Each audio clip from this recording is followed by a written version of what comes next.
Благодарам на председателот на владата Димитар Ковачевски за честа што ни укажа денес када ја посети технолошко-индустријската развојна зона во Штип. Секако благодарам на еден од двајцата наши домаќини, Рафаеле Джанони, за гостопринството што ни го укажа денеска во фабриката Кондево. Она што го спомени председателот на владата, мене ми навистина задоволство што денеска можевме да присуствуваме на почетокот на градежните работи на новата капитална инвестиција што е реализирана во технолошко-индустријската развојна зона во Штип. Како што гледат, интензивно се работи, станува збор за најголемата капитална инвестиција воопшто во историјата на зоните, која што тежи некаде околу 7 милиони евра. Очекуваме во брзо време, значи во текот на годината,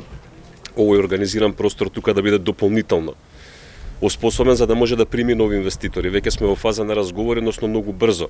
ќе објавиме новата инвестиција која што ќе дојде во технолошко-индустријската развојна зона во Штип во делот на фармацијата, а веќе разговараме со една голема странска компанија која што наскоро исто така треба да донесе одлука да вложи тука, така што интензивно се подготвуваме и за тие инвеститори, меѓутоа за многу повеќе кои што ги очекуваме во зоните кои што се надвор од Скопје. Дел од нашиот нов концепт на работење